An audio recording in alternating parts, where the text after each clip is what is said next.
جہاں میرے بہنوئی کو جانا ہوتا وہاں پر ان کو بہت زیادہ دیر ہو جاتی تھی۔ آپ ہی کی وجہ سے شاید عورت کا بدلہ لینے کا یہی طریقہ ہوتا تھا۔ جب کہا جاتا تھا پڑھی لکھی نیک عورت اپنی نسل نسوانی دیتی ہے، اس بات میں کوئی شک نہیں۔ اس طرح عورت کے اگر آپ انتقام بھر دیں تو وہ نسلیں برباد کر دیتی ہے۔ میری بہن بھی ایسے ہی انتقامی تھی۔ آپ ہی کے اندر بھی انتقام بھرا ہوا تھا۔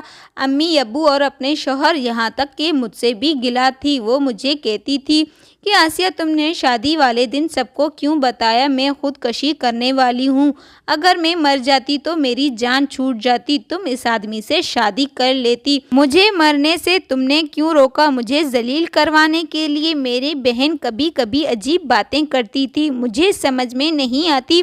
میں سوچتی رہتی کہ آپی مجھ سے کیا چاہتی ہیں۔ پھر اچانک دوسری رات آپی کا کمرے سے عجیب و غریب قسم کی آوازیں آنے لگی۔ اب تو میں اٹھ کر صحن میں آ گئی تھی۔ جب میں نے غور کیا تو وہ اس قسم کی آوازیں تھیں۔ وہ کہہ رہی تھی، اللہ کے واسطے مجھے چھوڑ دو، اللہ کے واسطے مجھے چھوڑ دو، آپ ایسا کریں گے میں تو مر جاؤں گی۔ میں تو حیران رہ گئی کہ میرا بہنوئی میرے بہن کے ساتھ جھگڑا نہیں کر رہا تھا اور نہ ہی آپی کو ڈانٹ رہا تھا۔ میری بہن تو خود ہی سب بول رہی تھی، مجھے پتہ نہیں کیا ہو رہا تھا۔ اگلے دن میری بہن کی طبیعت بہت زیادہ خراب ہو رہی تھی۔ اس نے کہا چلو ڈاکٹر کے پاس چلتے ہیں، بچوں کو امی کے پاس چھوڑ دیتے ہیں۔ میں آپی کو لے کر ڈاکٹر کے پاس چلی گئی۔ ڈاکٹر نے چیک کیا اور آپی کو بہت ڈانٹ رہی تھی۔ میں نے تمہیں کتنی بار کہا ہے کہ بچے کا وقفہ بہت زیادہ کیا کرو، تمہیں شرم نہیں آتی؟ تمہیں ابھی 2 بچہ ہوا ہے، پھر بھی تم نے وقفہ نہیں کیا۔ تمہیں اپنے شوہر کو بھی سمجھانا چاہیے، اتنا وقفہ کرنا تھا، اور تمہارا ابھی بھی بچہ ہوا ہے۔ ڈاکٹر کی بات میرے سمجھ میں نہیں آ رہی تھی۔ میری بہن ڈاکٹر کو کہہ رہی تھی، ہاں بالکل ٹھیک ہے، ہاں یہ میری غلطی ہے۔ ڈاکٹر نے پھر اسے نہ جانے کیا کیا جب میں وہاں پر نہیں تھی۔ اس کے بیچ میں بہت ساری باتیں ہوئیں جب میں نیچے دوائی لینے کے لیے گئی تھی۔ میری بہن کا بڑا بیٹا 1 سال کا تھا اور چھوٹا بیٹا 3 مہینے کا تھا۔ پھر اچانک میری بہن نے یہ خبر سنا دی کہ وہ امید سے ہے۔ پھر ایک بار ہم سب نے سر پکڑ لیا، ہم سب نے اسے ڈانٹنا شروع کر دیا، کہیں تم پاگل تو نہیں ہو گئی؟ تمہارا دماغ تو ٹھیک ہے، تم پاگل ہو گئی ہو؟ میری بہن کوئی جواب نہ دیتی، چپ کر کے بیٹھی رہتی۔ مجھے لگتا کہ آپی نے خودکشی کرنے کا یہی طریقہ نکالا ہے۔ بچہ پیدا کرنے سے عورت کی ساری صحت اور زندگی داؤ پر لگ جاتی ہے اور 9 مہینے کے اندر کچھ بھی ہو سکتا ہے، اور آخر میں اللہ تعالیٰ نے خیر کرتے ہیں۔ بہت سی عورتیں جو بچہ پیدا کرنے کے دوران مر جاتی ہیں۔ پچھلی دفعہ ڈاکٹر نے کہا تھا کہ بچے کو بچایا جائے یا ماں کو۔ ماں کی قسمت اچھی تھی، اسی لیے دونوں بچ گئے۔ اس دفعہ مجھے لگ رہا تھا آپی کا شوہر اسے مارنا چاہتا ہے اور آپی خود مرنا چاہتی ہے۔ وہ ہر بار بچے کی خبر سنا دیتی ہے۔ میرے بھائی کا رویہ بہت اچھا ہوتا جا رہا تھا۔ اللہ تعالیٰ کا کرم ہے، باقی سب خیر ہو جائے گا۔ مردوں کو کیا پتہ، ان کو تو صرف بچہ پکڑایا جاتا ہے اور ان کو کہا جاتا ہے آپ کو بیٹا یا بیٹی پیدا ہوئی ہے۔ مردوں کو کیا پتہ اس عورت کو کتنی بڑی مشکل کا سامنا کرنا پڑا۔ میری امی سمجھانے کے باوجود آپی بہت زیادہ لاپرواہ تھی۔ امی نے کہا عالیہ بیٹی اپنی بچوں کی پرواہ کر لو، اگر ماں مر جاتی ہے تو بچے رل جاتے ہیں، کتنی بھی اچھی نانی دادی پھپھو یا خالہ ہو، لیکن ایک ماں کی طرح بچے کو کوئی سنبھال نہیں سکتا۔ تم اپنی زندگی کی دشمن بنی ہو۔ تمہاری عمر 22 سال ہے اور تمہارا بچہ آپریشن سے پیدا ہوتا ہے۔ تمہاری عمر 22 سال کی عمر میں 3 بچوں کی ماں بن گئی ہو۔ اگر تمہیں کچھ ہوا تو ہم کیا کریں گے؟ پھر آپی کو ڈاکٹر کے پاس لے گئے، جس کے پاس پہلے بھی لے کر جاتے تھے۔ اس نے کیس لینے سے انکار کر دیا اور کہنے لگی اس دفعہ میں اس کیس کو نہیں لے سکتی کیونکہ یہ مرنے والی ہے۔ اس کی حالت دیکھ کر اس کا خون 6 یونٹ پہ ہے، یہ چلی جائے گی۔ جس نے بھی اس کا یہ حالت کیا ہے وہ اس کو جان سے مارنا چاہتا ہے۔ میری بہن خاموش بیٹھی تھی۔ ڈاکٹر نے بھی اس کا کیس نہیں لیا اور کہا اس کے ساتھ جو ہونا تھا وہ ہو گیا۔ ڈاکٹر نے کہا آپ لوگ دعا کریں اس کی زندگی کے لیے، ورنہ اس کی زندگی کو کوئی بھی نہیں بچا سکتا۔ اسے آپ کسی اور ڈاکٹر کے پاس لے جائیں، مجھے اپنا ریکارڈ خراب نہیں کرنا۔ اگر میرے ہاتھوں اس کی جان نکل گئی تو میرے لیے بہت مصیبت کا سامنا کرنا پڑے گا، کیونکہ مجھے اپنا کریکٹر شروع کیے کچھ عرصہ ہو گیا ہے۔ مجھے اس طرح کا کیس نہیں لینا جس میں عورت اپنی جان کی خود دشمن بنی پھرتی ہو۔ ڈاکٹر کی بات بالکل ٹھیک ہے، انسان تو مرتے اپنے ٹائم پر ہیں، جس کا ٹائم پورا ہوتا ہے وہی مرتا ہے، لیکن ڈاکٹروں کا نام خراب ہوتا ہے کہ اس کی وجہ سے یہ عورت مر گئی ہے۔ ہم کسی اور ڈاکٹر کے پاس چلے گئے، ہم نے اس کو نہیں بتایا کہ اس کے پہلے بھی 2 بچے ہیں۔ اس نے اس کیس کو لے لیا، لیکن اس کا کہنا ہے کہ ماں کی حالت بہت بری ہے۔ ہر روز رات کو میری بہن کے کمرے سے عجیب و غریب آوازیں آتی ہیں۔ مجھے لگتا تھا یہ سب اسی وجہ سے ہے جو کچھ ہو رہا تھا۔ میری بہن اپنے شوہر سے معافی مانگ رہی تھی۔ میری بہن کے ساتھ میرے بہنوئی کا قصور ہے، مجھے بچانا چاہیے تھا اپنی بہن کو۔ مجھے لگ رہا تھا یہ بات مجھے سب کو بتا دینی چاہیے، اگر ایسے میں بات کروں تو کوئی یقین بھی نہیں کرے گا۔ اس وقت میرے پاس کوئی ثبوت نہیں تھا، یا پھر میری بہن اپنے ساتھ کچھ غلط کر رہی تھی، یا پھر اس کے ساتھ کچھ غلط ہو رہا تھا کیونکہ اس کے جان پر بنی تھی، لیکن میرے پاس کوئی ثبوت نہیں تھا۔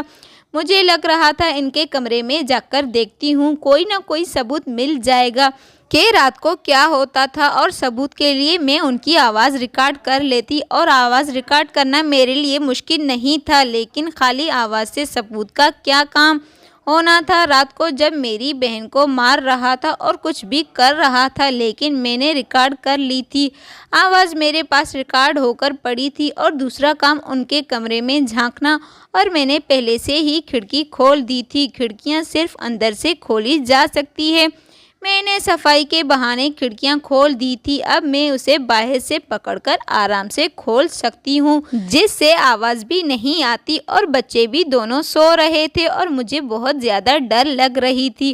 اور میں نے جھانک کر جو دیکھا، میرے پیروں تلے زمین نکل گئی۔ اتنی بہادر میری بہن جو زمانے سے لڑتی رہتی تھی، اور اس نے اس آدمی کے سامنے کیوں گڑ گڑا رہی ہے۔ آج مجھے سمجھ میں آ گیا، وہ انسان نہیں، وہ ایک جانور تھا، وہ میری بہن پر ظلم کر رہا تھا۔ مجھے اتنا برا محسوس ہوا کہ میں وہیں پر کھڑی کھڑی بے ہوش ہو گئی تھی۔ صبح میری آنکھ کھلی تو میں نے دیکھا میرے امی ابو میرے پاس تھے، اور میں نے ویڈیو بھی تھوڑی بنا لی تھی، لیکن ویڈیو کسی کو دکھانے قابل نہیں تھا۔ جب میں نے یہ ویڈیو امی کو دکھایا تو امی حیران رہ گئی، وہ آپی پر غصہ ہونے لگی۔ اس نے پہلے بتایا کیوں نہیں؟ وہ اس کا شوہر جو مولوی بنا پھرتا ہے، جیسے وہ مسلمان کہلانے کے لائق نہیں تھا۔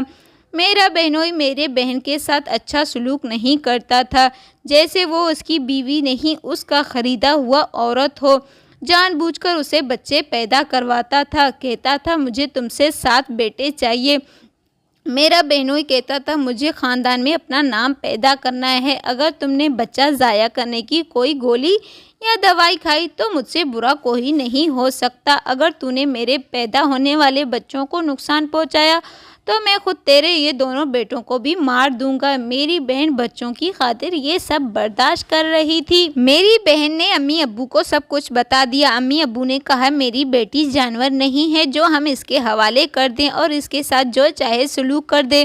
ہم نے اپنی بیٹی کو بہانے سے گھر بلا لیا اور اسے واپس بھیجنے سے انکار کر دیا اور خلا کا نوٹس بھجوا دیا۔ میری بہن نے عدالت میں جا کر کہہ دیا مجھے اس آدمی کے ساتھ نہیں رہنا، اب تو کوئی بھی اس کا کچھ نہیں بگاڑ سکتا۔